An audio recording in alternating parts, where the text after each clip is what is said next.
Bismillahirrahmanirrahim. Assalamualaikum warahmatullahi wabarakatuh. Halo sahabat Yureka, ketemu lagi bersama saya.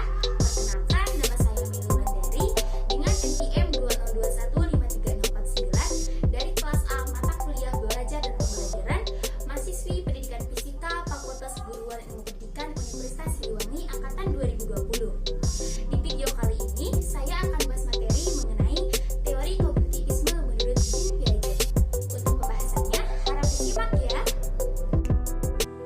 Teori belajar kognitivisme Jean Piaget. Adapun subpokok materi pada teori belajar kognitivisme Jean Piaget yaitu ada 6. Yang pertama ada perkembangan kognitif menurut Jean Piaget. Kemudian yang kedua ada perhatian dan fungsi perkembangan intelektual. Yang ketiga tahap perkembangan intelektual, dan yang ada beberapa istilah penting dalam perkembangan intelektual peserta didik. Kemudian yang kelima ada prinsip-prinsip teori perkembangan Piaget, dan yang terakhir ada implikasi teori perkembangan kognitif Piaget dalam pembelajaran. Ini merupakan ilustrasi foto Jean Piaget. Masuk ke materi yang pertama yaitu perkembangan kognitif menurut Jean Piaget. Jean Piaget lahir pada tahun 1989 di Swiss. Dia merupakan salah seorang tokoh yang disebut sebagai pelopor aliran konstruktivisme, dan sumbangan pemikirannya yang banyak digunakan sebagai rujukan untuk memahami perkembangan kognitif individu, yaitu teori tentang tahapan perkembangan individu. Menurut dia, perkembangan kognitif merupakan suatu proses genetik, yaitu suatu proses yang didasarkan atas mekanisme biologis, perkembangan sistem saraf. Dengan makin bertambahnya umur seseorang, maka makin komplekslah susunan sel sarafnya dan makin meningkat pula kemampuannya. Piaget tidak melihat perkembangan kognitif sebagai sesuatu yang dapat didefinisikan secara kuantitatif. Ia menyimpulkan bahwa daya pikir dan kekuatan mental anak yang berbeda usia akan berbeda pula secara kualitatif. Yang kedua, perhatian dan fungsi perkembangan intelektual. Perhatian dibagi menjadi 3 hal. Yang pertama ada struktur, yang kedua isi, dan yang ketiga fungsi. Untuk struktur yaitu Piaget memandang ada hubungan fungsional antara tindakan fisik, tindakan mental, dan perkembangan logis anak-anak, yang dimana tindakan tersebut merupakan action atau menuju pada operasi-operasi dan operasi-operasi menuju pada perkembangan struktur-struktur. Yang kedua ada isi. Isi merupakan pola perilaku anak yang khas yang tercermin pada respon yang diberikannya terhadap berbagai masalah atau situasi yang dihadapinya. Dan yang ketiga ada fungsi. Fungsi di sini adalah cara yang digunakan organisme untuk membuat kemajuan intelektual. Yang dimana fungsi terdapat 2 hal. Yang pertama ada organisasi dan yang kedua ada adaptasi. Untuk organisasi yaitu organisasi memberikan setiap organisme kemampuan untuk mengestimasikan dan mengorganisasi proses-proses fisik atau psikologis menjadi sistem yang teratur dan berhubungan. Sedangkan untuk adaptasi yaitu terhadap lingkungan dilakukan melalui 2 proses yaitu asimilasi dan akomodasi. Yang ketiga, tahap perkembangan intelektual. Perkembangan kognitif merupakan pertumbuhan berpikir logis dari masa bayi hingga dewasa. Menurut Piaget, perkembangan yang berlangsung melalui 4 tahap. Yang pertama ada tahap sensomotorik sekitar 0-2 tahun. Kemudian yang kedua, tahap operasional dari 2-7 atau 8 tahun. Yang ketiga, tahap operasional konkret dari 7 atau 8 sampai 11 atau 12 tahun. Dan yang terakhir, tahapan operasional formal dari 11 atau 12 sampai 18 tahun.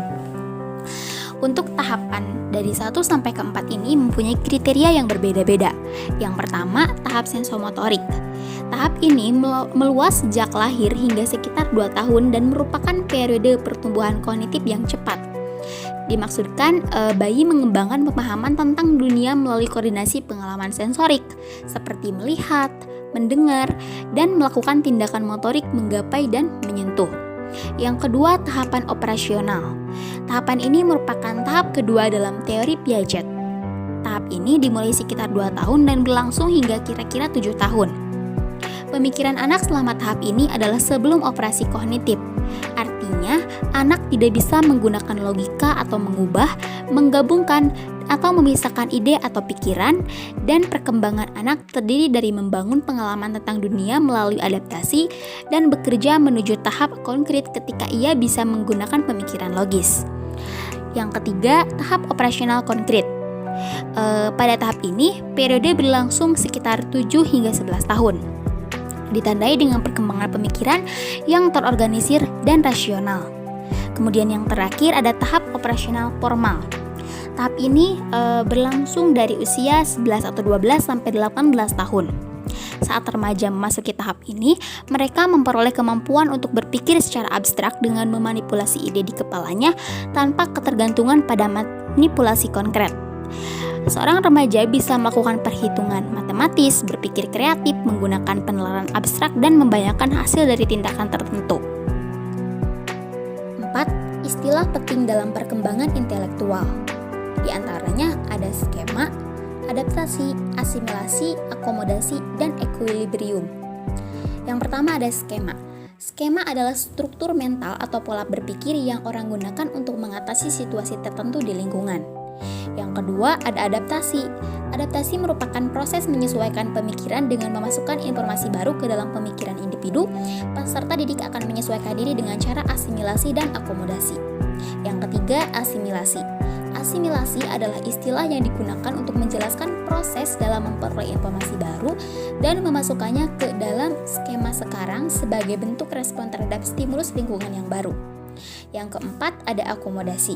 Akomodasi merupakan istilah yang digunakan untuk proses penyesuaian pada informasi baru yang dilakukan dengan menciptakan skema yang baru ketika skema lama tidak berhasil menyesuaikan dengan informasi tersebut. Yang kelima ada equilibrium. Equilibrium adalah kompensasi untuk gangguan-gangguan eksternal terhadap skema kognitif yang telah ada. 5. Prinsip teori perkembangan Piaget.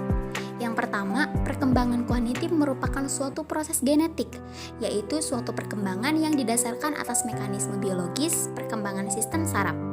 Yang kedua, semakin bertambah umur, maka semakin bertambah kompleks susunan syarafnya dan akan meningkat pula kemampuannya, karena daya pikir anak yang berbeda usia akan berbeda pula secara kualitatifnya. Dan yang terakhir, proses adaptasi mempunyai dua bentuk dan terjadi secara simultan, yaitu akomodasi dan asimilasi. 6. Implikasi dalam pendidikan. Memfokuskan pada proses berpikir atau proses mental anak tidak sekedar pada produknya. Di samping kebenaran jawaban siswa, guru harus memahami proses yang digunakan anak sehingga sampai pada jawaban tersebut. Pengenalan dan pengakuan atas peranan anak-anak yang penting sekali dalam inisiatif diri dan keterlibatan aktif dalam kegiatan pembelajaran. Dalam kelas, Piaget penyajian materi jadi ready-made, tidak diberi penekanan dan anak-anak didorong untuk menemukan dirinya sendiri melalui interaksi spontan dengan lingkungan. Tidak menekankan pada praktek-praktek yang diarahkan untuk menjadikan anak-anak seperti orang dewasa dalam pemikirannya. Jadi dapat disimpulkan bahwa waktu akan menjawab semuanya. Seiring berjalannya waktu dan seiring berjalannya umur dan bertambahnya umur, maka anak akan mengalami perubahan baik dalam segi fisik ataupun dalam segi pemikirannya.